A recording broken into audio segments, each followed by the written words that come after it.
La Bible dit ceci. Et Élie dit à Akab, monte, mange et bois, car il se fait un bruit qui annonce la pluie. Akab monta pour manger et boire, et pour boire. Mais Élie monta au sommet du Carmel et se penchant contre terre, il mit son visage entre ses genoux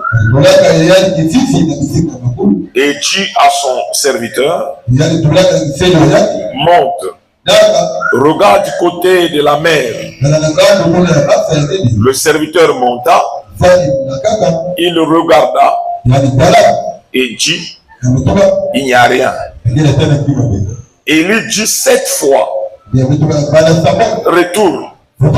À la 7e fois, il dit, voici un petit nuage qui se lève de la mer et qui est comme la paume de la main d'un homme. Et il dit, monte et dit à Akab, attelle et descend afin que la pluie ne t'arrête pas. Un peu d'instant, le ciel s'obscurcit par le nuage. Le vent s'établit et il y eut une forte pluie. Akab monta sur son char et partit pour Jezréel.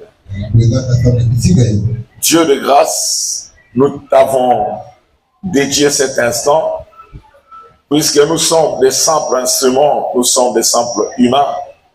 Nous sommes le troupeau de ton pâturage et nous voulons écouter ta parole. Donc parle-nous, Seigneur. Aujourd'hui, ça sera parfois notre dernier secret, dernière condition que nous allons révéler. Alors parle-nous pour que nous puissions boucler ce message. Tu es Dieu, c'est toi qui parles avec clarté, c'est toi qui parles avec un langage compréhensible. Alors parle-nous, Seigneur, dans le nom de Jésus, ainsi je priais. Amen. Vous pouvez vous asseoir. Gloire à Dieu, que Dieu vous bénisse. Tu peux dire la même chose à la personne à côté de toi. Une parole de bénédiction, dis à la personne que Dieu te bénisse. Gloire à Dieu. Bien-aimés, je rappelle que nous avons un grand thème. Dieu voulant, c'est aujourd'hui que nous allons boucler avec ce grand thème. Notre grand thème est intitulé 5 conditions à remplir pour pouvoir briser la malédiction de la sécheresse.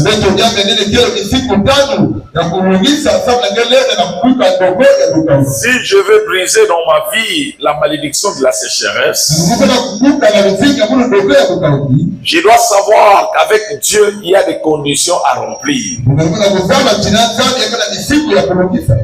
Nous avons des désirs, nous avons des besoins que nous exprimons. Mais nous devons savoir que nos désirs, nos besoins seront satisfaits que lorsque nous comprenons les principes établis par Dieu.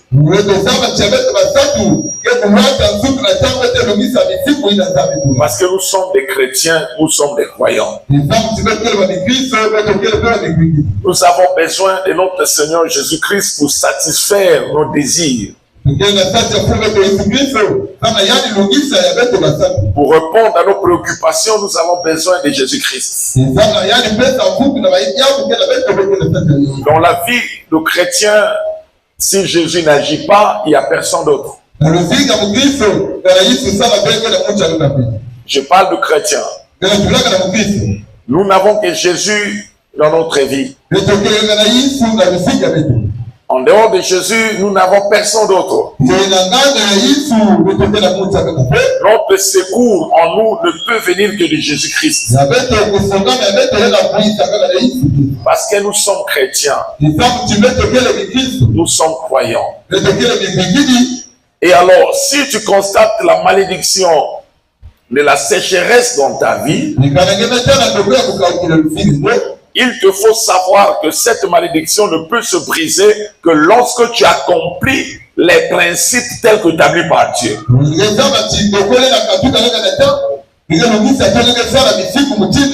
Si tu ne respectes pas les conditions, tu ne respectes pas les principes tels qu'établis par Dieu,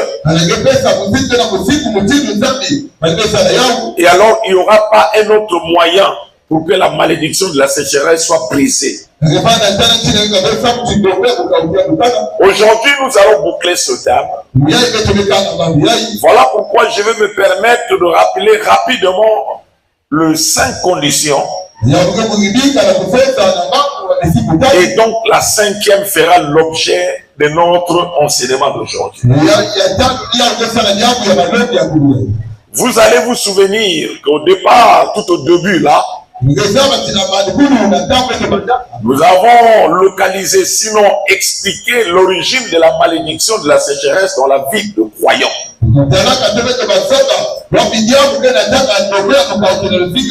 Nous avons vu que lorsque un croyant laisse l'obéissance à la parole de Dieu et commence à mener une vie de désordre, commence à mener une vie de péché, alors de la vie qu'il est en train de mener là, la malédiction de la sécheresse se déclenche et frappe son âme. Parce que nous qui sommes de croyants, nous avons notre vie que nous devons mener, qu'on appelle la vie de Jésus-Christ. Ça s'appelle aussi la vie nouvelle. Vous pouvez appeler ça vie de Jésus-Christ ou vie nouvelle. C'est la même chose. C'est une nouvelle vie ou la vie de Jésus-Christ. Donc nous qui sommes des croyants, nous devons mener la vie de notre Seigneur Jésus-Christ. C'est-à-dire la vie de la parole de Dieu. La vie qui est motivée par l'obéissance de la parole. Alors s'il arrive que nous laissons la parole de Dieu pour vivre n'importe comment, alors c'est à ce moment-là que la malédiction de la sécheresse nous frappe. Rien ne marchera. Même dans le commerce, dans ton travail, dans tes business, si tu es véritablement chrétien et que tu laisses la parole de Dieu pour mener une vie désordonnée, tu vas constater par toi-même que rien ne marchera. Rien ne marchera. Et alors maintenant, si nous voulons briser cette malédiction que nous avons déclenchée nous-mêmes par notre désobéissance,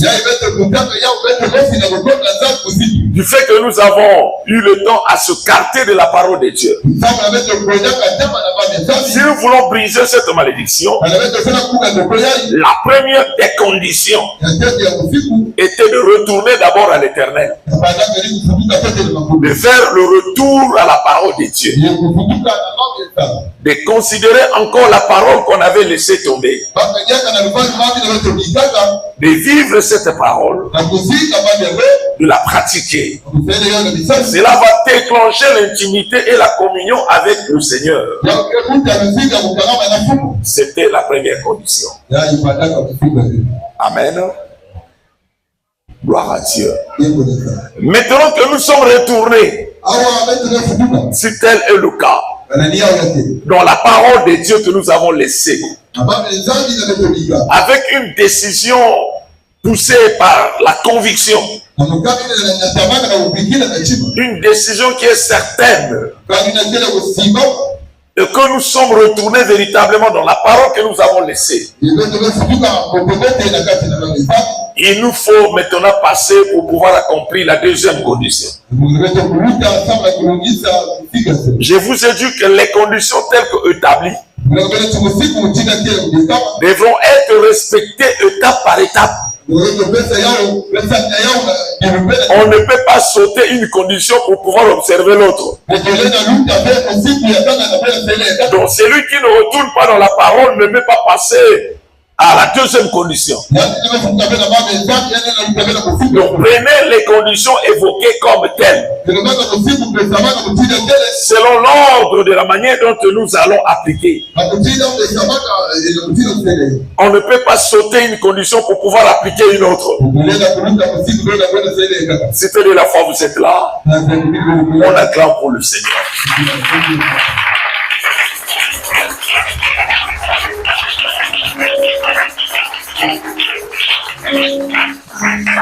Donc la première condition, il faut d'abord retourner dans l'obéissance à la parole.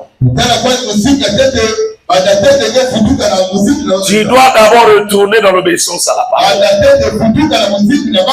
Sans cela, tu ne peux pas aller au-delà. Et maintenant que tu t'es décidé de retourner dans l'intimité avec Dieu, par l'obéissance à la parole, il te faut maintenant appliquer la deuxième condition. Et toutes ces conditions, c'est juste pour briser la malédiction de la sécheresse. Et quand tu constates un changement positif dans tes affaires, changement positif dans ton commerce et aussi dans ton travail.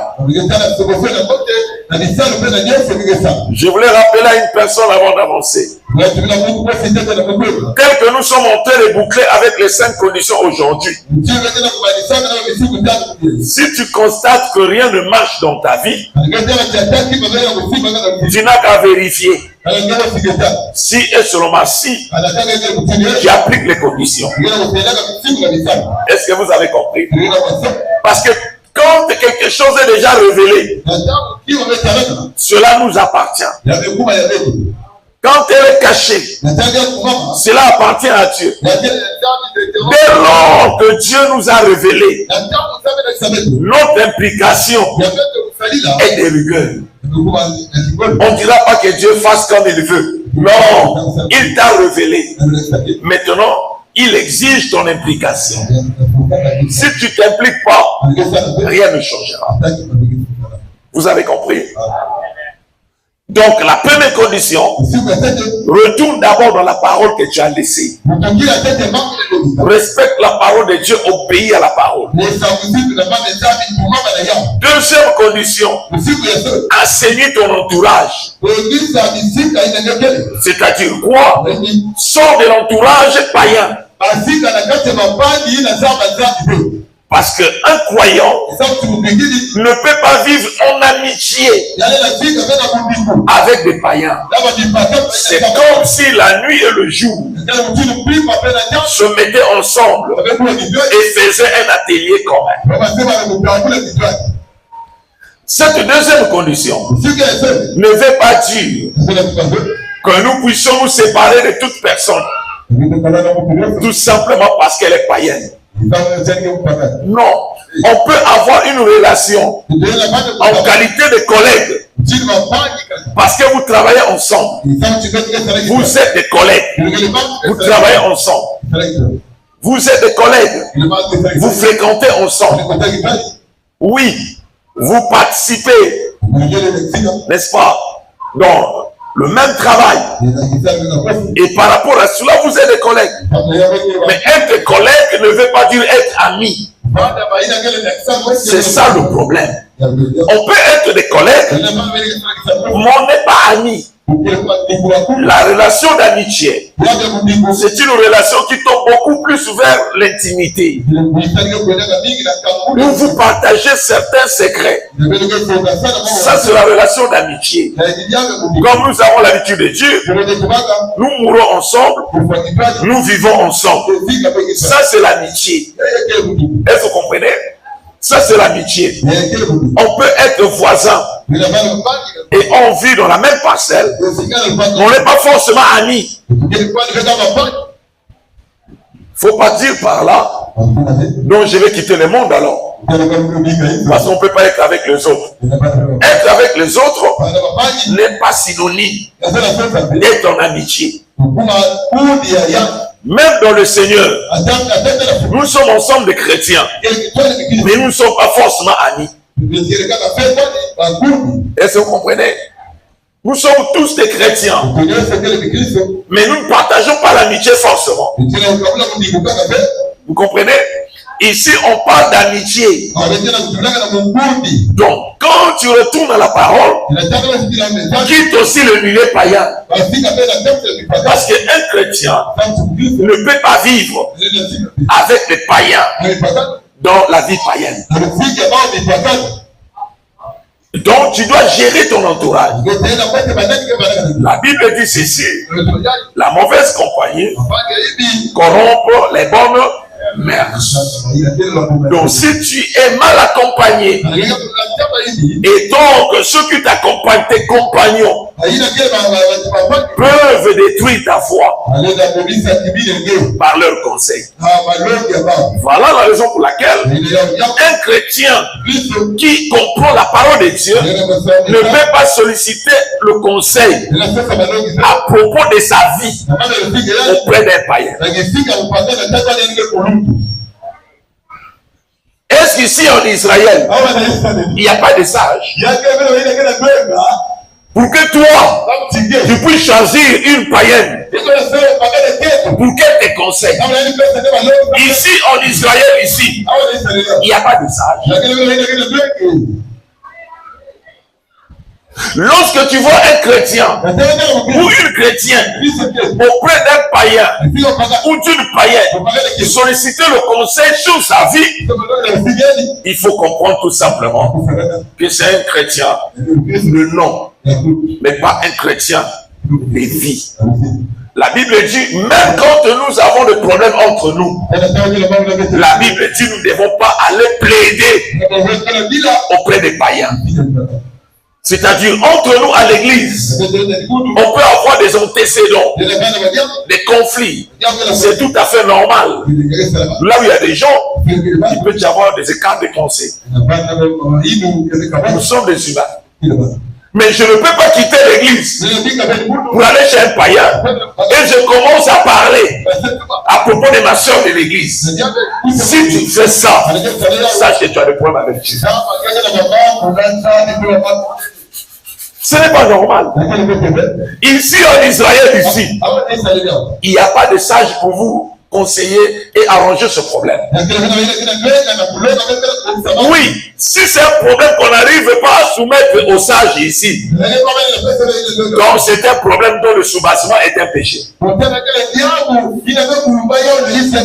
Vous êtes allés voir ensemble, vous vous êtes chamaillés là-bas, et vous avez peur de venir chercher les conseils ici.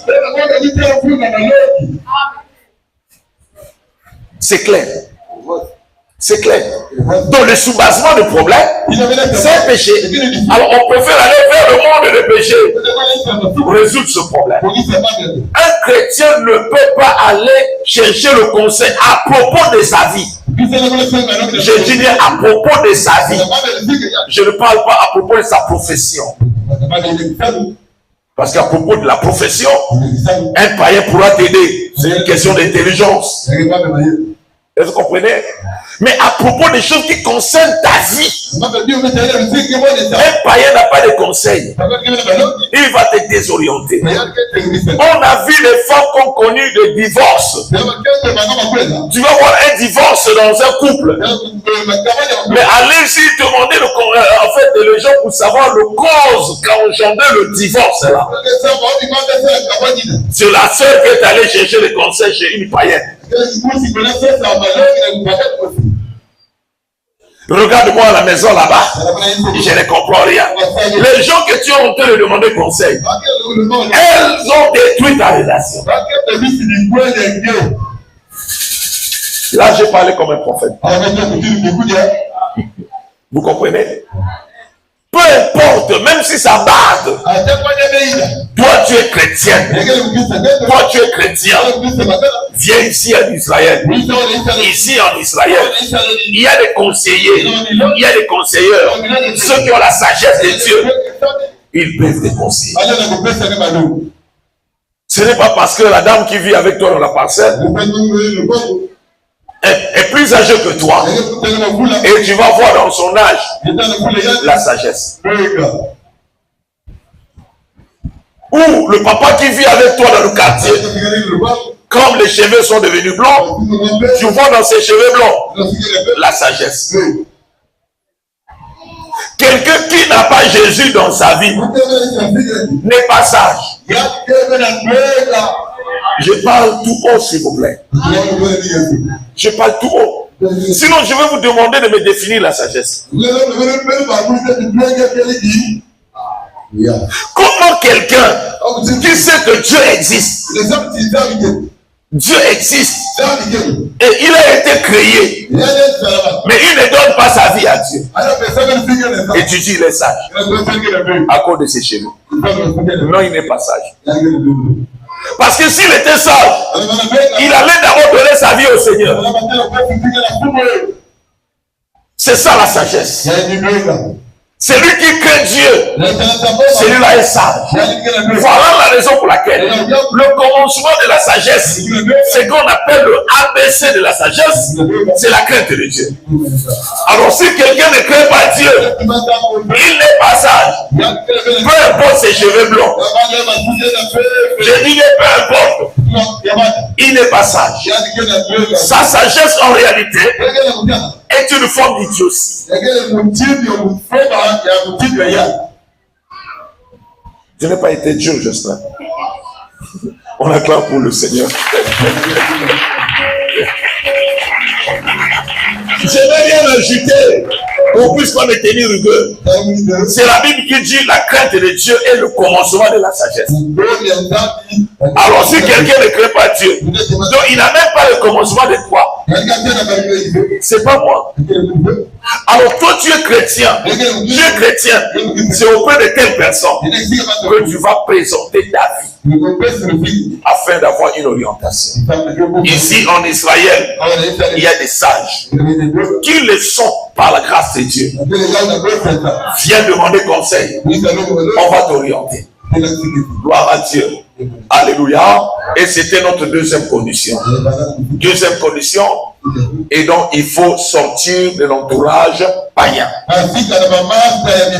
Arrête l'amitié avec des païens. Arrête l'amitié avec des païennes.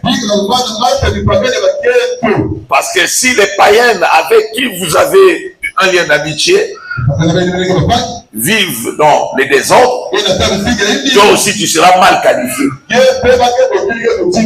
Tu ne diras pas que moi je ne fais pas ça. Alors tu ne fais pas ça, tu te retrouves avec elle comment? Vous avez compris? On doit sortir de cet entourage-là. On garde une relation, mais pas d'amitié. Tu ne peux pas prendre ta chaise, tu sors avec les païens, et vous êtes là devant l'avenue ou la ruelle, de commérage.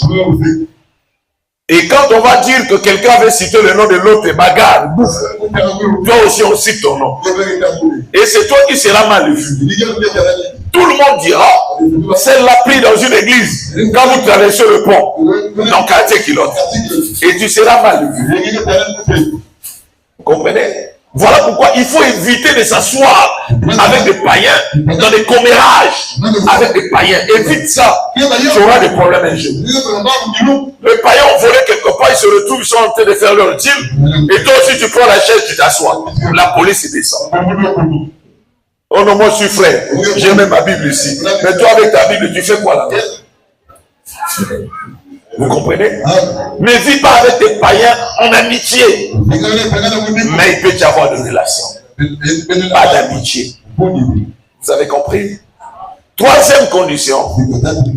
Maintenant que dans la première condition, j'avais donné ma vie, en fait, je fais le retour dans la parole.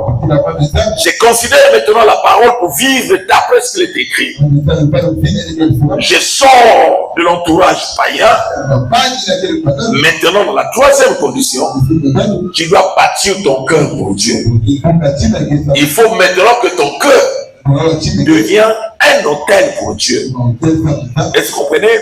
Et donc ton cœur doit devenir un autel. Parce que l'autel, c'est un lieu qui permet le contact avec Dieu. Et dans ta vie, tu dois à tout moment être en contact avec Dieu. Et il faudra qu'il y ait un autel. Dans l'Ancien Testament, on ne pouvait pas invoquer Dieu sans autel. Voilà pourquoi on pouvait avec le bois ou avec le pierre dresser un autel sur quoi on plaçait un sacrifice. Ça permettait d'établir le contact avec Dieu. Et donc toi aussi, tu dois avoir dans ta vie un autel là où il y aura le contact avec Dieu. Et nous avons dit que l'autel ici se fixe dans le contexte individuel, parce que nous avons aussi un autel collectif. C'est la chair que vous voyez là. Ça aussi, c'est l'autel. Est-ce que vous comprenez?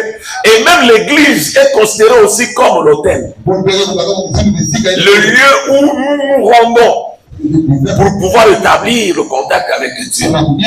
Ça, c'est l'autel collectif. Et alors, nous ne devons pas nous arrêter qu'à établir le contact avec Dieu à l'église. Oh, ma soeur Chancelier, tu comprends ça, non? On ne peut pas établir le contact avec Dieu qu'à l'église. Donc on ne doit pas être un chrétien tout simplement de l'église. Mais on doit être un chrétien qui mène la vie chrétienne partout. Donc partout tu te retrouves, il faut que tu sois en contact avec Dieu. Or, l'autel individuel que tu vas bâtir pour Dieu, c'est ton cœur.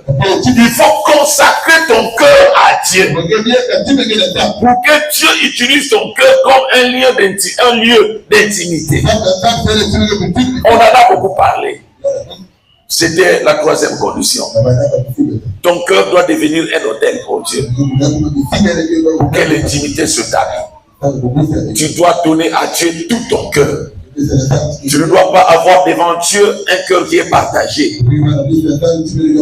Un cœur à gauche, une partie à gauche, une partie à droite. Voilà la raison pour laquelle, dans la troisième condition, nous avons dit un chrétien ne doit pas être tiède. C'est-à-dire un pied dans l'assemblée, un autre pied dans le kizinga. C'est pas un comportement de chrétien. Tu ne peux pas être un pied à l'église et un autre pied dans des maisons des féticheurs. Là où tu vas te faire le bain avec des herbes sales, des choses ridicules. C'est même honteux de parler de ça.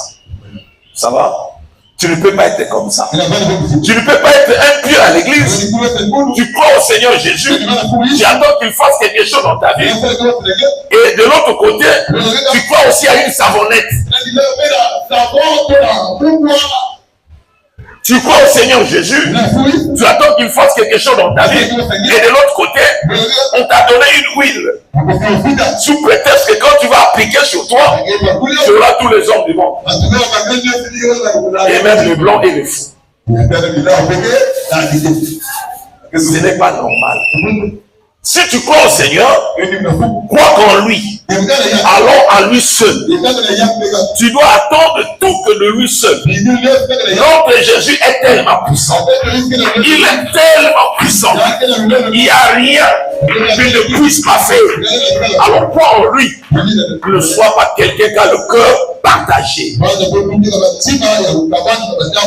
Le cœur partagé ne plaît pas à Dieu. Et du coup, si tu es un enfant dans sa maison, il va te vomir. Et il n'interviendra pas. Parce que tu es chauve-souris. Comprenez? On ne maîtrise pas ta position. Voilà pourquoi avec Dieu, ton cœur frère doit être consacré à Dieu et pas à d'autres choses. pas à d'autres pratiques. Dans ta vie, il doit y avoir qu'une pratique. La pratique de la parole de Dieu. Et alors, si quelqu'un t'enseigne, même s'il a une Bible, de faire des choses d'une manière contraire à ce que tu écris, ne fais pas ça. Sinon, viens ici à Israël. Il y a des conseils. Il ne faut pas me dire, papa, comme j'avais vu, il avait la Bible. Alors quand il m'a parlé, il a lu ça dans la Bible. On peut lire dans la Bible, mais mal interpréter. Le problème, c'est l'interprétation. Nous ne sommes pas au temps des cultes des objets. Le temps de culte des objets, c'était l'Ancien Testament, où le Saint-Esprit n'était pas encore donné. Il fallait brûler l'encens, il fallait allumer la bougie. Mais le temps là est passé. Nous sommes au temps de l'esprit. Réveille cet enfant. Gloire à Dieu. On acclame pour toi pour le Seigneur.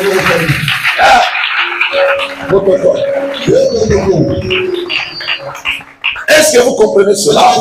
Le culte des objets est passé. On n'a pas besoin des objets aujourd'hui. Et si un objet revenait, ça sera tout simplement temporel. Le Saint-Esprit peut donner l'orientation. Tu pourrais tort. Le Saint-Esprit peut dire, puis pour l'autre, et puis donne à quelqu'un.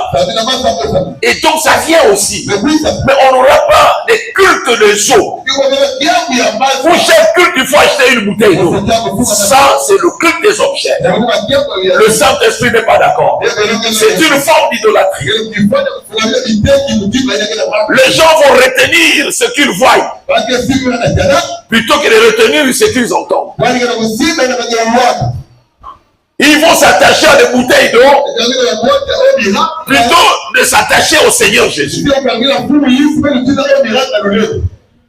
Vous avez compris? Gloire à Dieu.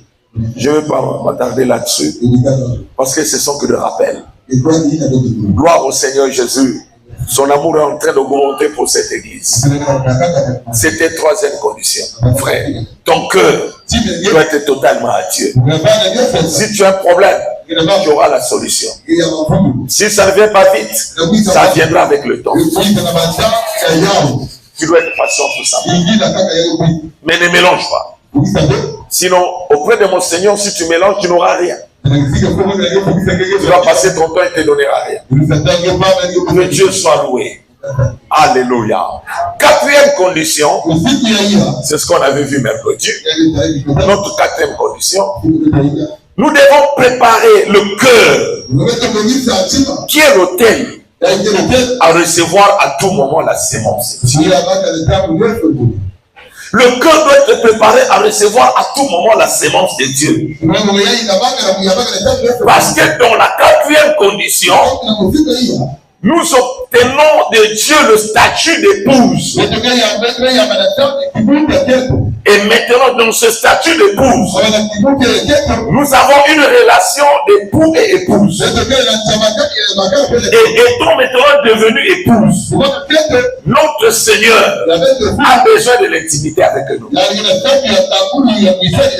Et alors, cette intimité passe par la sémence, qui est la parole de Dieu. Donc, nous devons préparer le cœur à recevoir la sémence de l'époux, qui est la parole de Dieu. Et donc, nous pouvons dire que nous avons toujours l'habitude d'écouter la parole de Dieu. On écoute toujours la parole de Dieu. Il y a plusieurs manières d'écouter la parole. Est-ce que vous comprenez? Pendant que je suis en train de rappeler ce message, nous sommes nombreux, mais ne pense pas que tout le monde reçoit la même chose que les autres. Il y en a parfois, ils ne reçoivent rien depuis que j'ai commencé à rappeler. Il ne retient rien, il voit que son pasteur. Est-ce que vous comprenez? Mais il ne retient rien. Et donc une telle personne, son cœur n'est pas préparé pour recevoir la sémence. Parce que celui-là dont le cœur est préparé pour recevoir la sémence suivra le message à la lettre. et va aimer écouter, va émettre le désir. S'il faut qu'on aille même jusqu'à 20 heures. Oui, parce qu'il y a des choses à apprendre.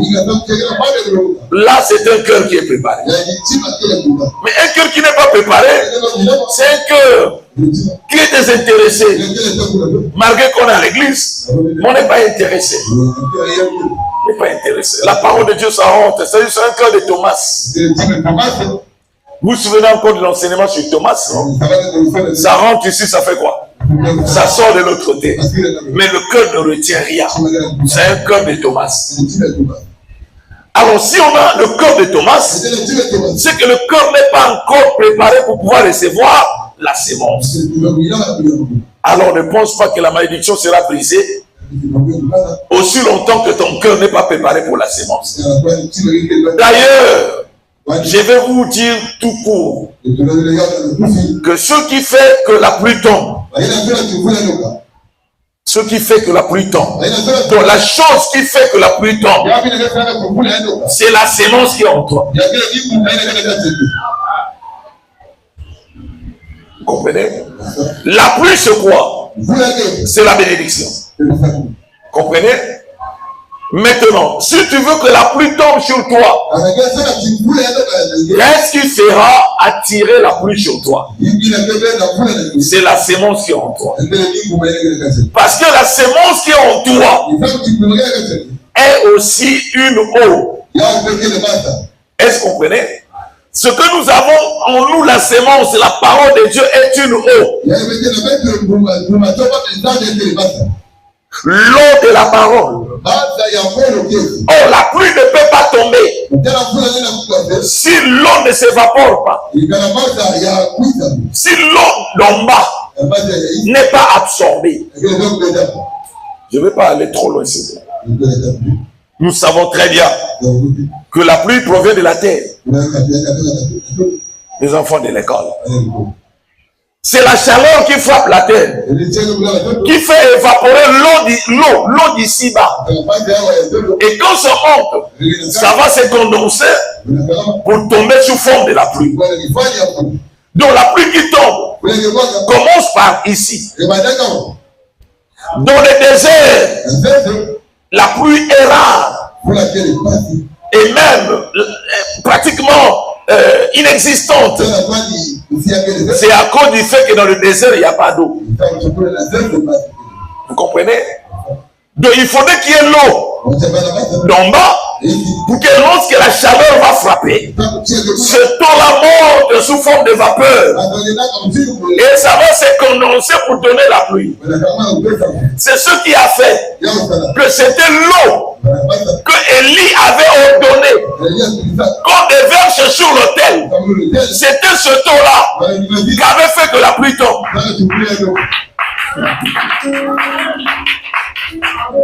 Est-ce que vous comprenez?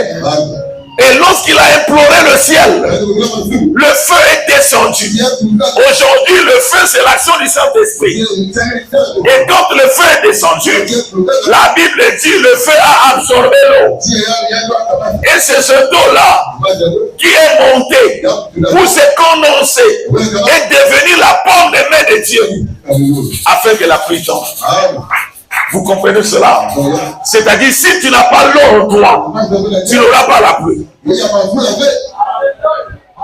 Si tu n'as pas la parole de Dieu en toi, tu n'auras pas la bénédiction. Il faut préparer ton cœur à recevoir à tout moment la parole, car c'est cette parole qui fera ta bénédiction. Vous avez compris? Et c'était notre quatrième condition. Gloire à Dieu. Parlons cinquième condition et bouclons ce message. On acclame d'abord pour le Seigneur.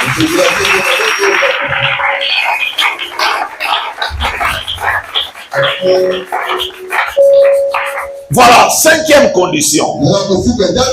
Tu dois adopter la vie de prière et de sacrifice avec persévérance.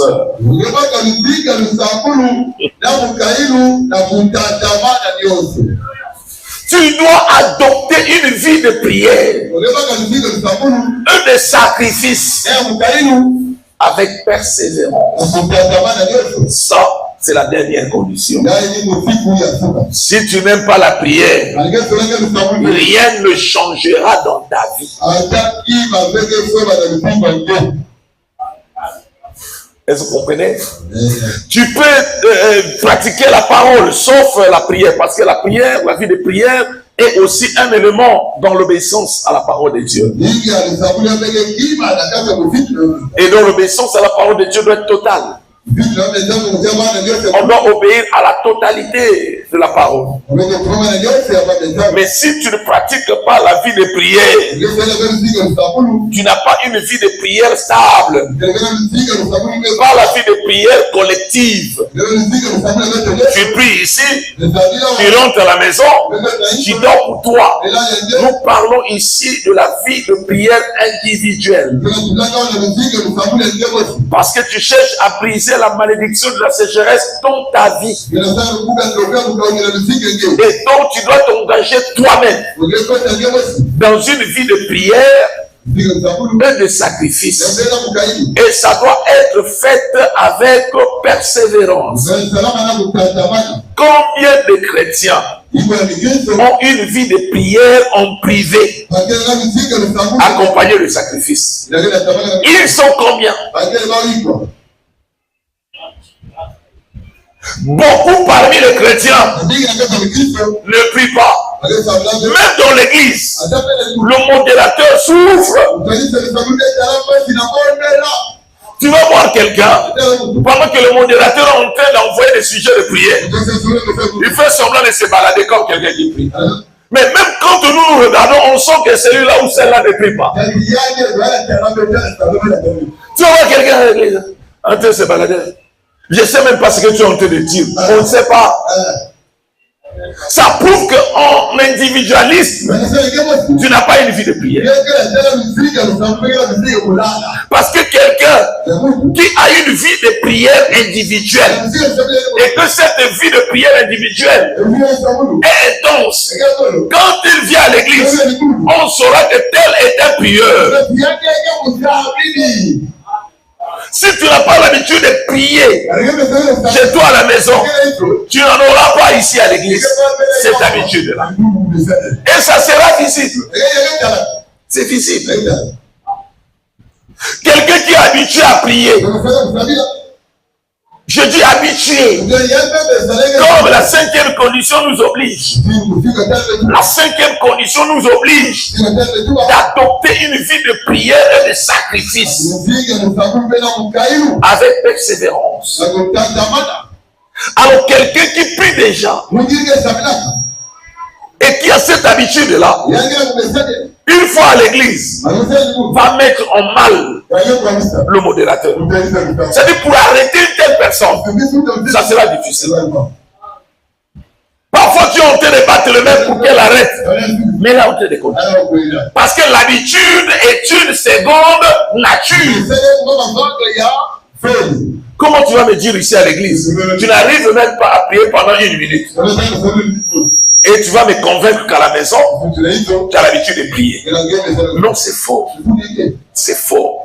Lorsque tu ne pries pas assez souvent, lorsque tu n'as pas une vie de prière individuelle stable, lorsque tu n'as pas un temps pour Dieu, chez toi à la maison, ta situation ne changera pas. S'il te plaît, ta situation ne changera pas. Tu ne peux pas changer ta situation dans la mollesse. Ça ne marche pas. Ça ne marche pas, s'il vous plaît. Comme je venais de poser la question, combien de chrétiens ont une vie de prière intense dans leur maison? Même individuelle. Je ne parle pas de prière collective. Mais où toi-même, tu as au moins un temps où on constate que tu es la cale dans un coin en train de parler avec Dieu. Si nous parlons avec Dieu, souvent c'est la nuit. Parce que nous avons peur des sorciers. Tu vas voir la nuit, Seigneur, protège-nous. Tu as peur de la nuit. Les chrétiens prient la nuit par peur. Voilà pourquoi cette prière est dominée par le sang de Jésus sur la toiture, le sang de Jésus devant les portes, le sang de Jésus. Et d'autres prières, la confession, adorer Dieu, prendre son temps pour dire à Dieu ce qu'il est, pour adorer, lever Dieu. Rien. Là, on va glaner. Seigneur, tu es le Tout-Puissant. Oui, merci. Gloire à toi. Le sang de Jésus devant la porte. Nous sommes des égoïstes.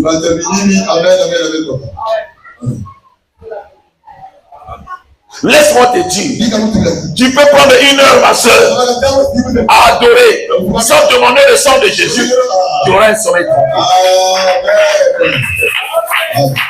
Tu auras un sommeil tranquille. Le Seigneur Jésus que tu as élevé ne permettra pas à un petit sorcier de mettre ses pieds sales chez toi. Parce qu'ils se sont adorés, ils se sont élevés, ils se sont dans sa gloire. Alors il va placer des limites.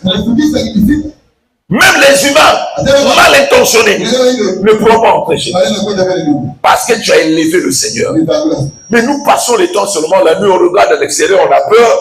Le sang de Jésus, j'élève l'épée. J'élève l'épée. Comme c'est gratuit aujourd'hui, d'élever l'épée.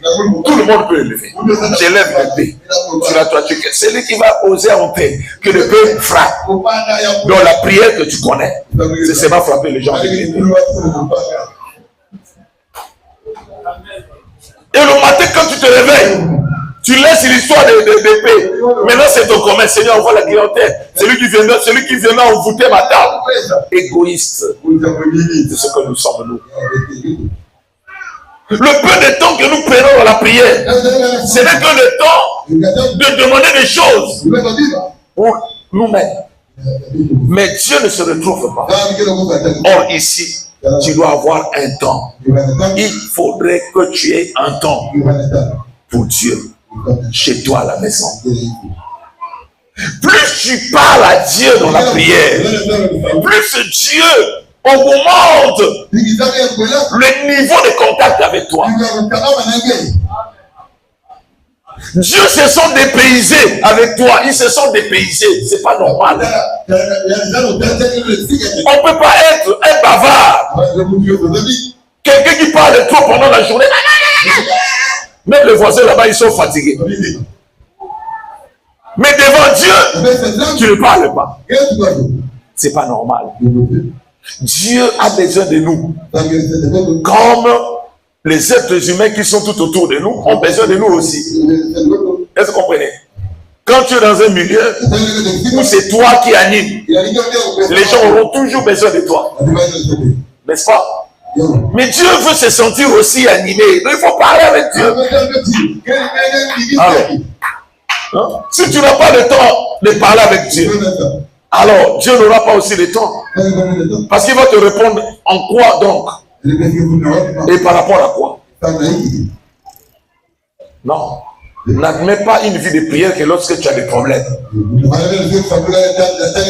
Parce que lorsque tu commences à beaucoup prier, rien qu'au moment où tu as des problèmes, tu te comportes comme les gens du monde. Et donc tu es ingrat. Quand tout va bien, tu ne pries pas. Et quand ça barde, tu pries. Et donc tu es qui? Vous comprenez? Donc on doit toujours être en contact avec Dieu à tout moment. La Bible dit prier sans cesse. Dieu a besoin de toi à tout moment. Il est ton père, il est ton époux. Il y a beaucoup de statuts que nous avons devant Dieu. Il a besoin de nous à tout moment. Nous devons nous disposer un temps pour la prière. Tu dois avoir un programme pour toi-même où tu pries et tu accompagnes tes prières à des sacrifices. On avait prêché ça ici. Ne serait-ce qu'une fois la semaine, tu ne peux pas gêner vraiment. Donc, on doit revoir ça. Je dois revoir ça. Même moi-même, je dois revoir tout ça. Quand nous prêchons ici, c'est le Saint-Esprit qui parle. Il s'adresse à moi aussi. Ne pensez pas que quand le Saint-Esprit parle, il parle qu'à vous. Moi, je suis Je fais exception. Non. Je suis concerné. Surtout qu'aujourd'hui, nous avons des jeunes de département. Tout le monde maintenant. Nous gênons tel jour. Nous gênons tel jour. Mais le jeune de département n'est pas un jeune de prière pour pouvoir prier sur vos problèmes. Non. C'est pour l'église. Tu ne peux pas amener dans la réunion ici un sujet prié pour moi pour que mon commerce évolue. Non. Dans le département, on prie pour l'église. Ne fais pas avec des requêtes pareilles. Si tu veux qu'on prie pour toi sur un cas, viens voir le pasteur. Par la réception, le pasteur va t'orienter. Va te dire telle personne va te suivre dans la prière. Est-ce que vous comprenez? Mais tu ne peux pas amener ton problème dans le département pendant que le département jeûne. Et tu viens avec, donc prier pour moi à la maison là-bas, on dort. Ce n'est pas le problème du département. Tu dois avoir le programme de jeûne et prière individuelle pour toi-même à la maison. C'est-à-dire que tu dois avoir ce problème. Lorsque tu prends ton problème au sérieux, le ciel prendra aussi au sérieux ce problème. Nous avons le temps à pleurer, à s'inquiéter. Mais on n'a pas le temps pour prier. Il n'y a pas un dépôt où on stocke le nombre de fois qu'on a gêné dans sa vie. Gêner et prier, c'est comme l'électricité que nous utilisons. S'il y a coupure, ça disparaît.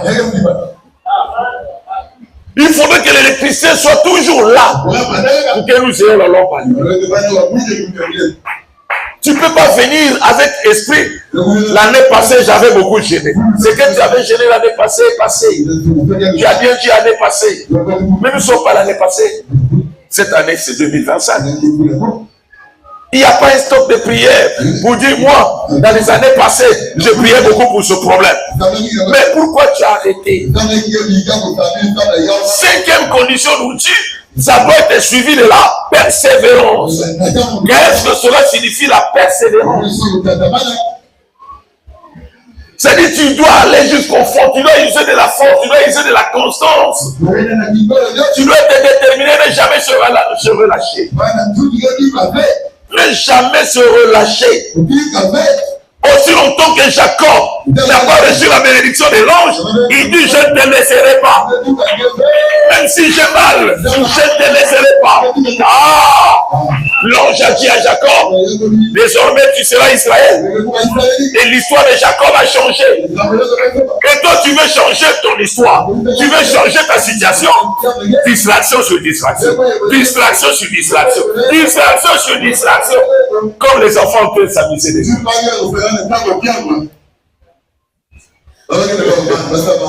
Alléluia. Il est simple de donner tout simplement cet enfant à sa maman. Et puis c'est tout. Le premier résolu. Voilà le premier résolu. On acclame pour le Seigneur. Voilà. Voilà ce que nous sommes en train de parler. Nous avons des sérieux problèmes dans notre vie.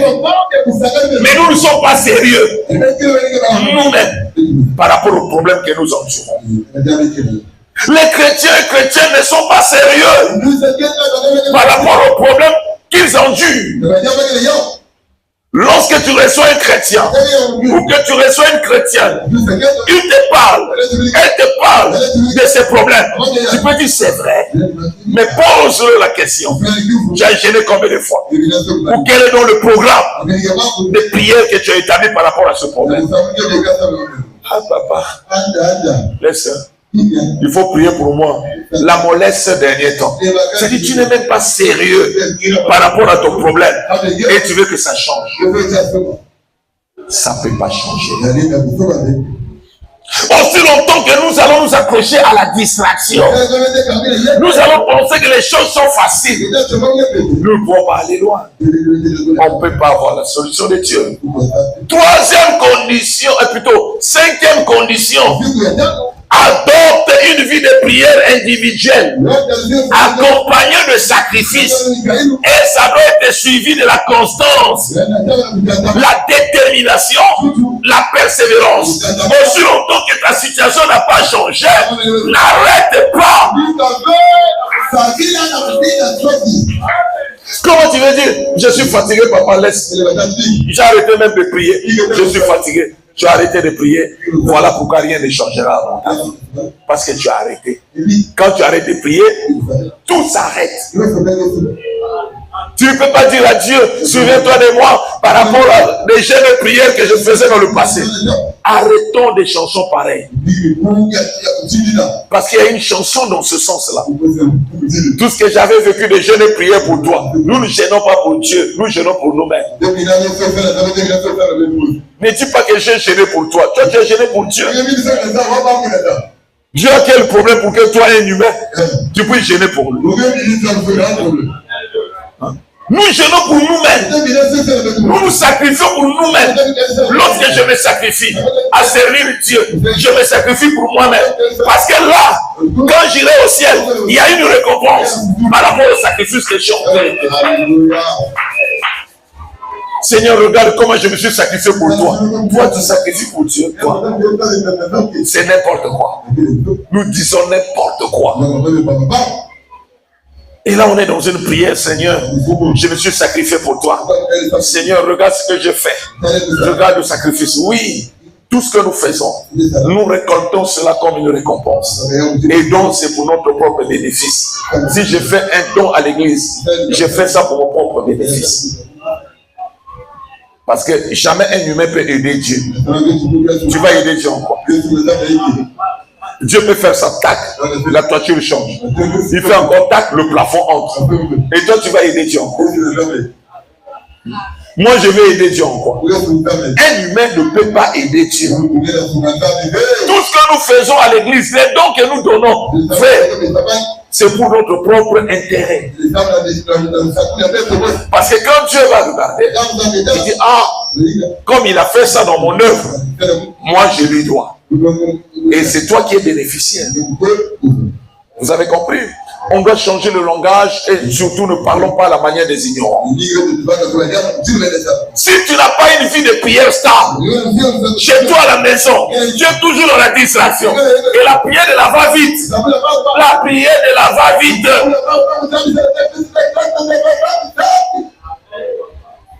Après avoir regardé la télé, papa, le sommeil tombe. Et là, maintenant, tu commences à... Tu vas insulter Dieu. Parce que tu te... On a encore pour le Seigneur. Alléluia.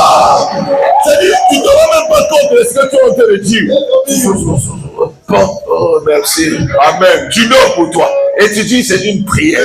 Ça, c'est quelle prière comme ça? Ça, c'est quelle prière?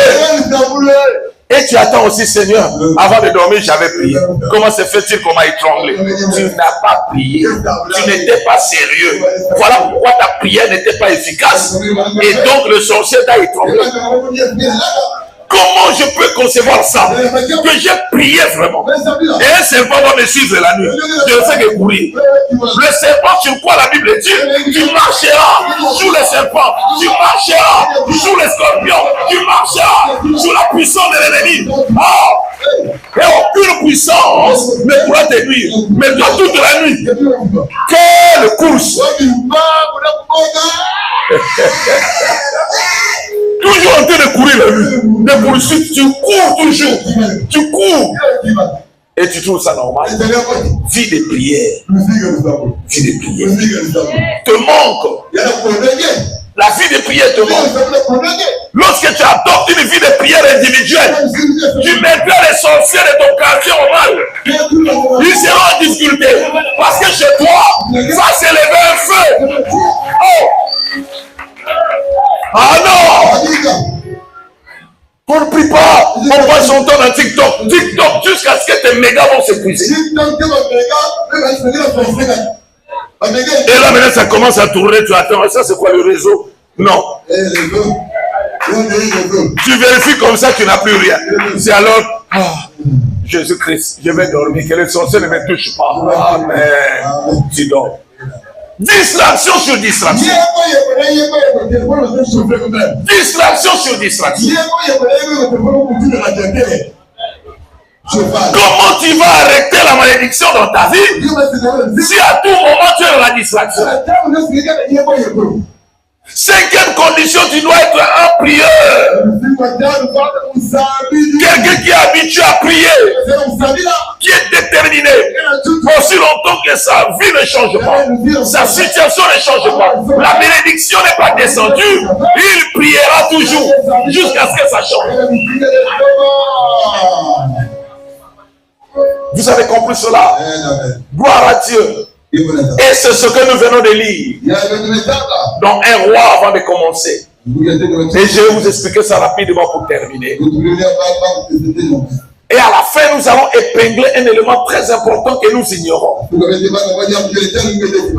Le Saint-Esprit va nous le révéler. Prenez vos Bibles et moi je vais vous expliquer. Dans 1 Roi chapitre 18, le premier verset, ça dit 18, le verset 1. C'est Dieu lui-même qui envoie Élie. Suivez-moi très bien, je vais aller pour conclure. Donc c'est Dieu qui envoie Élie. Il dit à Élie, va voir Akab. Et dit à Akab que je vais faire tomber la pluie. Et c'était après 3 ans et demi. La Bible dit 3 ans plus tard. 3 ans de sécheresse. Pas de pluie. Pas de bénédiction. Dieu lui-même, c'est Dieu. Ce n'est pas que Élie s'est levé le matin. Il a dit, bon, maintenant je retourne là-bas. Oui, pour changer les choses. Non, lisez bien 1 Roi 18, le verset 1. C'est Dieu qui a dit à Élie, retourne voir Akab. Dis à Akab cette promesse. Je vais faire tomber la pluie. C'est Dieu qui donne la promesse de faire tomber quoi? La pluie. Mais pour que la pluie tombe, allez-y maintenant toujours dans 1 Roi 18. Commencez par le verset 41, là où nous avons lu. Et descendez jusqu'au verset 46. Pour que la pluie en question tombe, il a fallu que Élie puisse aller au mont Carmel. C'est-à-dire quoi? Puisse entrer en prière. Nous sommes dans le verset 42. Verset 42. Trouvez ça dans vos Bibles. Verset 42. Akab monta pour manger et pour boire, mais Élie monta au sommet du Carmel. Vous avez trouvé ça? Et se penchant contre terre, il mit son visage entre ses genoux. Qu'est-ce qu'il est en train de faire? Il est en train d'implorer Dieu. Je vais pas aller vite, s'il vous plaît. Je dois vous expliquer avant de terminer. Adonai est Dieu. Notre Seigneur Jésus est le maître de l'univers. Soyons fiers d'avoir Jésus-Christ. Je suis tellement fier. Ma fierté, c'est quand je témoigne de Jésus comme ça. Gloire à Dieu. Et tu peux déclarer que ma fierté, c'est Jésus-Christ. Aimons Jésus, restons attachés à lui. Et rien de l'ennemi ne pourra nous atteindre. Ne crains rien. Nous avons un Dieu qui est vivant. Je te promets que ce Dieu-là fera des choses dans ta vie terrible que tu n'as jamais vues. C'est Dieu qui envoie Élie. Il dit à Élie, va dire à Akab que je vais faire tomber la pluie. En temps normal, Élie devait tout simplement aller et il dit à Akab, Dieu va faire tomber la pluie. Puis il croise le bras pour attendre que Dieu fasse tomber quoi? La pluie. En temps normal, c'est ce qui devrait se faire. Parce que c'est Dieu qui dit, va voir Akab, dis-lui ceci, je vais faire tomber la pluie. C'est ce que Dieu avait dit à Élie. Il n'avait pas dit à Élie, bon, on va bâtir l'autel, faire ceci, cela. Dieu n'avait pas dit ça. Il n'avait pas dit ça.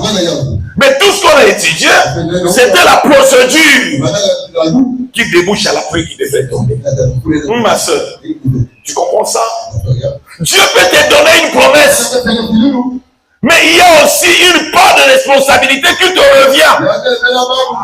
Si tu ne fais pas ta part de responsabilité, la promesse va rester là jusqu'à ce que tu attendras, et il n'y aura rien. Dieu t'avait dit, tu mettais au monde. Maintenant que tu reçois la promesse, qu'est-ce que tu fais? Dieu t'avait dit, tu voyagerais. Maintenant que tu as reçu la promesse, qu'est-ce que tu fais? On n'attend pas l'accomplissement de la promesse et bras croisés.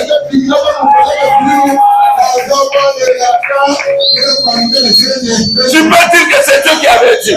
C'est Dieu qui avait dit, oui. C'est Dieu qui avait dit. Mais il y a une position qui déclenche l'accomplissement de la promesse. Il y a une position. S'il vous plaît, il y a une position qui déclenche l'accomplissement de la promesse.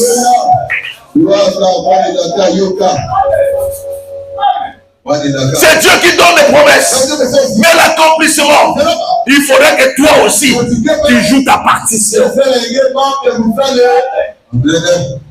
Mais si tu croises le bras, j'attends la promesse, tu n'auras rien. Et tu finiras par dire tel prophète est menteur. Papa m'avait menti. Non, moi je ne peux pas dire des choses qui viennent de moi-même. Si je te dis Dieu m'a dit de te dire, c'est vrai. Mais quitte à toi de prendre la position qui va déclencher l'accomplissement de la promesse. Élie a reçu la promesse. Va promettre à Akab. Si Akab, je vais faire plutôt, va dire au roi Akab. Non, il faut l'appeler roi. Il faut respecter. Ça va? Il dit, va voir le roi Akab. Dis au roi Akab, je vais faire tomber quoi? La pluie. Mais Élie, quand il est venu, il a dit à Akab, nous connaissons les étapes. Mais pourtant la pluie tombe. Et pourtant c'est la promesse de Dieu. C'est sa promesse. Élie pouvait dire, bon, j'attends aussi avec les autres. Comment ça va se faire? Mais non, il est allé au sommet du Carmel. Il est allé au sommet du Carmel. Qu'est-ce qu'il est allé faire là-bas? Il est allé plier la tête contre ses genoux, entre ses pieds. Et il a passé le temps à supplier Dieu. Il a passé le temps à invoquer Dieu pour que Dieu puisse accomplir sa propre promesse. C'est Dieu qui promet. Mais pour l'accomplissement, il faut encore prier. Et ce n'était pas tout. Pendant qu'il a baissé sa tête, il est concentré. Il dit au roi Akab, toi descends d'abord et moi je vais monter. Toi descends, va pour toi manger, va pour toi boire. Mais moi, j'arrête de manger, j'arrête de boire. Je dois aller au sommet. Il a arrêté de manger, il a arrêté de boire pour aller au sommet afin que la promesse de Dieu puisse s'accomplir. Mais toi, chaque jour, 14 boules de foufou, 80 morceaux de manioc, tu es pour toi à l'aise. Et tu penses que c'est dans cette vie-là, manger, boire, que la promesse va s'accomplir.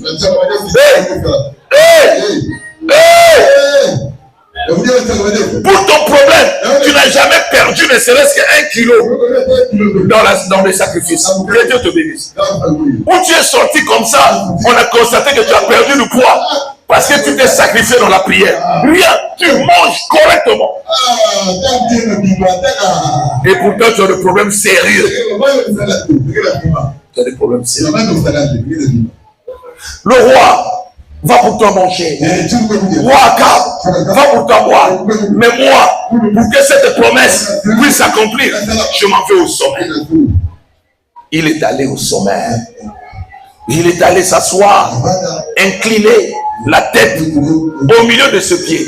Il a commencé à prier. Il a commencé à invoquer. Parce qu'au sommet, et cette position-là, signifie qu'il était en train de supplier. Il était en train de supplier. Et quand il a fini, il a envoyé son serviteur. Monte un peu au sommet. Parce que le sommet a des étapes. Il dit, monte un peu au sommet. Vérifie du côté de la mer. Qu'est-ce que tu vois? Oh! Aïe, aïe, aïe. Qu'est-ce que tu vois? Son serviteur est monté. Il a regardé. Rien. Imagine que c'est Dieu qui a promis. Mais quand ils ont regardé, rien. Le serviteur est retourné dire à Élie. Il dit, Aris, gloire à Dieu. Le serviteur a dit à Élie, maître, rien. Quoi? Rien. Et pourtant, qui a promis? Dieu. Et maintenant qu'il a prié, il a demandé, est-ce que tu vois quelque chose? Oh, rien. C'est-à-dire quoi? Comment Dieu peut promettre? S'il vous plaît, il peut promettre. Et après avoir promis, on le supplie, mais il n'y a rien. C'est de là que certaines personnes s'arrêtent pour dire, je suis fatigué. Est-ce que vous comprenez? Parce que comment Dieu m'a promis, j'ai prié, il n'y a rien. Je suis fatigué. C'est de là que certaines personnes laissent Dieu pour aller dans des Kizinga. Parce que j'ai essayé, il n'y a rien. Tu manques la persévérance. Dans la prière, il te faut la persévérance. Élie a dit à Akab, Dieu m'a dit il y aura la pluie. Mais Élie a prié, son serviteur allait vérifier, rien. Le ciel est clair. Clair. Il n'y a rien. Même pas le nuage qui témoigne qu'il y aura la pluie. Rien. Élie a plié encore la tête. Il est retourné encore dans la prière. Et quand il a fini, il a dit à son serviteur, maintenant va vérifier. Il est allé pour la deuxième fois. Écoutez-moi très bien. Rien. Rien du tout. Même pas une tache de nuage. Le ciel. Dégagé. Rien du tout. Et pourtant, c'est Dieu qui l'avait envoyé. Certaines personnes douteraient de la parole de Dieu. Vous dites, est-ce que c'est vraiment Dieu qui m'avait envoyé? Est-ce que vraiment Dieu existe? Laisse-moi te dire, Dieu existe. Ton problème est tellement faible. Devant Dieu, ton problème est faible. Ce qui te manque, c'est quoi? La vie de prière intense et la vie de sacrifice. C'est ce qui te manque. Troisième fois, Élie a continué la prière. Il a prié. Il a envoyé son serviteur. Cette fois-ci, il va voir. Le serviteur est allé voir. Rien du tout. Rien. Vous comprenez? Il n'y avait rien. Imagine qu'il avait déjà confirmé au roi. Et le roi attend que la pluie tombe. Mais Élie est en train de prier. Rien. Et cela se reproduit 7 fois. Imaginez 7 fois. Ça avait pris combien de temps? Ce n'était pas une prière tout simplement, Seigneur, merci, maintenant je vais voir la pluie. Monte, va voir. Non, ce n'est pas une prière comme ça. La tête courbée, il avait pris son temps de parler avec Dieu. Puis à la fin, il dit, va vérifier. Rien. Il a pris encore son temps. Va vérifier. Rien. Et cela 7 fois. Et suite. N'importe qui pourra dire, je suis fatigué. Comment Dieu ne me voit pas? Il ne répond pas pour moi. Mais Dieu voulait nous enseigner que sa parole ne change pas. Lorsqu'il donne une promesse, il accomplit. Mais nous avons notre part de responsabilité pour que la promesse puisse s'accomplir. Il nous faut la vie de prière. Et septième fois, quand Élie a prié, comprenez? Si vous voulez, il a rappelé à Dieu qui il est. Oh là là, il faut rappeler à Dieu. C'est-à-dire, lorsque vous priez, dites à Dieu qui il est. Seigneur, je sais que toi, Dieu le Tout-Puissant, je sais que toi, Dieu le Créateur, je sais que toi, Dieu celui qui tient parole, je sais que toi, quand tu rappelles à Dieu ce parole, la prière devient efficace. Imagine qu'avant de dormir, je puisse dire à Dieu que le monde entier entre tes mains. Oui, Seigneur, je sais que c'est toi qui tiens le monde. Bien-aimé, Dieu ne permettra pas qu'un démon te touche. Parce que tu as déclaré dans ta prière que c'est lui qui tient le monde. Oh! Ayons l'habitude avant de commencer à demander, je n'en disconviens pas, demande pour toi. Mais avant de demander, élève d'abord Dieu. Dis à Dieu ce qu'il est. Honore, élève, glorifie. Et ensuite, commence à demander. Vous comprenez? Gloire à Dieu. Faisons comme les gens du monde. Digoué, grand prêtre, tu ne verras jamais quelqu'un au monde, mais tout simplement, tu donnes-moi l'argent. Et après, commence à t'élever. Non, les gens dansent d'abord. Ils viennent, ils dansent d'abord pour toi. Ils dansent d'abord. Ils chantent d'abord. Il y a des jeunes qui se baladent avec des guitares à la côte là-bas. Même si tu ne les appelles pas. Ils chantent. Après, à la fin, il demande quelque chose. Mais toi, tu n'as rien fait. Tu n'as pas élevé Dieu. Tu vas droit au but. Donne-moi. Quelle brutalité. Quelle brutalité comme ça. Est-ce que vous comprenez? Élie a pris son temps pour que Dieu puisse accomplir ce que lui-même et Dieu avait promis. Hein? La promesse que Dieu lui-même avait donnée. Mais l'accomplissement, il a fallu qu'Élie insiste. Et si vous lisez bien la parole, la Bible dit par rapport à là où se trouvait Élie, il disait à son serviteur, monte. Lisez ça.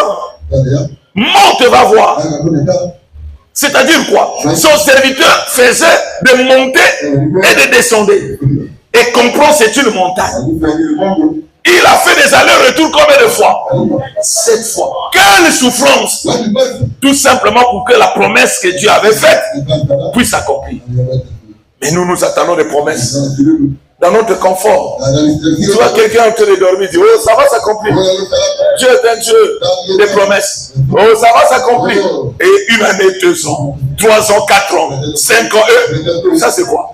C'est parce que tu ne savais pas que pour que la promesse puisse s'accomplir, il y a un comportement. Tu dois déclencher l'accomplissement dans la prière et dans le sacrifice. Avec personne. 7e fois, le serviteur a regardé, il a examiné ce qu'il a vu là. Gloire à Dieu. Il a vu le nuage vers la mer là-bas. Mais le nuage qu'il avait vu avait la forme de la paume de main. La main de Dieu. C'est-à-dire la pluie dans la vie de l'enfant de Dieu ne provient que de la main de Dieu. Si la main de Dieu ne vient pas sur toi, il n'y a pas de bénédiction. Et quand il a répondu à Élie, oh, il dit à Élie, maître, j'ai vu un nuage. Mais ce qui m'étonne, c'est quoi? Les nuages que j'ai vus, ce n'est pas comme les autres nuages, mais le nuage que j'ai vu a la forme de la pomme de quelqu'un. Élie a compris. Ah, ça, c'est la main de Dieu. Écoutez ce que Élie va dire. Il dit, descends vite. Dis à Akab de prendre le char. Il dit qu'il attelle. Attelle, c'est-à-dire qu'il prend le char. Il dit qu'il puisse prendre le char et qu'il rentre vite à Jérusalem. Jérusalem. Est-ce que vous comprenez? Il dit au roi de rentrer vite à Jérusalem parce que la pluie va tomber. C'est-à-dire ça fait En fait, la joie dans le cœur, lorsque tu vois le signe d'accomplissement de la promesse de Dieu, c'est que Élie avait vu, avait confirmé véritablement que le message qu'il avait reçu venait de Dieu. Il dit, va vite, dis au roi d'atteler, de prendre le char et de rentrer vite à Jézraël. Maintenant, écoutez pour terminer. Pendant que Élie a demandé au roi de prendre le char. Vous connaissez le char, n'est-ce pas? Avant, il n'y avait pas de voiture. Ce sont les chevaux qui traînaient le char. Il dit qu'il puisse prendre le char et qu'il rentre vite. Et donc les chars roulent à la vitesse des chevaux. Est-ce que vous comprenez? Parce qu'un char pouvait être attiré par 2, 4, et ça dépend de moyens, même 6 chevaux. Et maintenant, il dit qu'il puisse prendre le char et qu'il rentre vite à Jézraël. Maintenant, Élie, au lieu de rentrer, il est retourné encore à la prière. Oh. Donc, même si tu vois des signes d'accomplissement de la promesse de Dieu, n'arrête pas la prière. N'arrête pas la prière. Parce que le ventre est déjà gros. N'arrête pas la prière. Ça, ce n'est qu'un signe que Dieu t'a donné, que tu auras l'enfant. Mais la prière, n'arrête pas. Moi, à la place d'Élie, j'allais profiter pour rentrer vite. Parce que la pluie qui était tombée là, c'était une pluie abondante.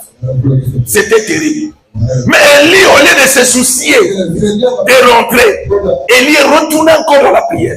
Maintenant, qu'est-ce qui s'était passé lorsqu'il est retourné dans la prière? Ça, c'est un grand mystère. Pendant qu'il est rentré dans la prière, pendant qu'il était en train de prier, Élie ne se rendait pas compte. La main de Dieu a pris Élie, a soulevé Élie et est allé déposer Élie avant que le roi arrive. Oh! C'est terrible. C'est terrible. Le roi avait le char. Le roi allait dans la vitesse des chars. Mais Élie est allé dans la vitesse de la main de Dieu.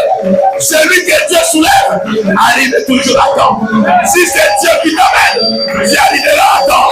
Si c'est Dieu qui te dirige, tu arriveras à temps. Gloire à Dieu. Gloire à Dieu. Gloire à Dieu.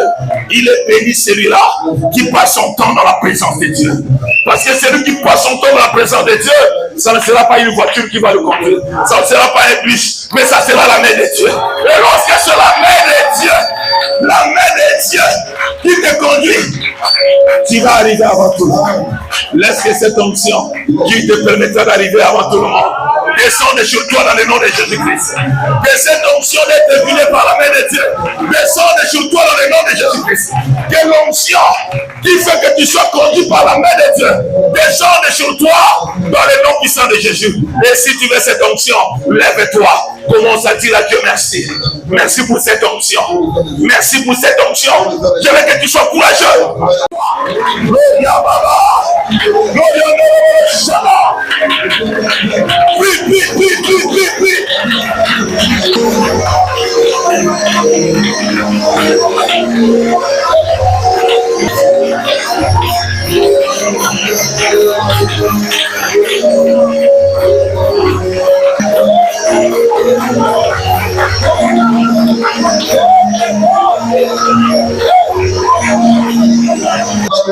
C'est le temps que Dieu donne la solution au problème. C'est le temps que Dieu touche et donne la guérison. C'est le temps que Dieu touche et opère la délivrance. C'est le temps. C'est maintenant le temps. Je suis en train de sentir la présence de Dieu. Sois concentré pour que Dieu se manifeste en toi. J'ordonne que le nuage Allah fait approcher de toi. Et c'est l'influence de Dieu sur ta vie. Maintenant, tu es en train de sentir cela. Pendant que je parle, tu m'as établi dans cette église en qualité de porte-parole. Et positionnez-vous. Parce que je vois déjà les choses se passer là. Les choses se passent déjà. Quelqu'un doit s'ajouter là. Au nombre de ceux qui sont là. Il y a des choses qui se passent déjà. La pluie est en train de tomber. Ne regarde pas la personne à côté de toi parce que tu sentiras Dieu. Tu vas sentir Jésus. Yanda baba baba baba. La pluie est en train de tomber. Oui. Que la pluie tombe sur ta tête. Tombe sur ta tête. Tombe sur ta tête. Regarde comment la pluie est en train de pleuvoir. Une pluie abondante. Une pluie abondante. Une pluie abondante. Une pluie abondante. Commence à sentir cette pluie. Aïe aïe aïe aïe aïe aïe aïe aïe. Regarde ce qui arrive. Regarde ce qui arrive. Commence à sentir. Sans cette pluie. Ça tombe sur toi. Ça tombe sur toi. Depuis la tête.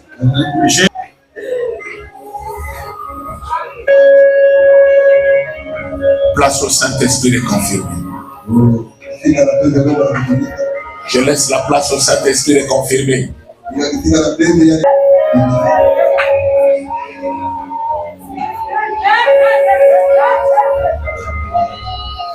L'Esprit de Dieu est un esprit de liberté. Il en reste deux. Il en reste deux. Nous sommes au 3. Nous sommes au 3. Nous sommes à 4. Voilà 4. 4. Voilà 5. Voilà Dieu. Merci.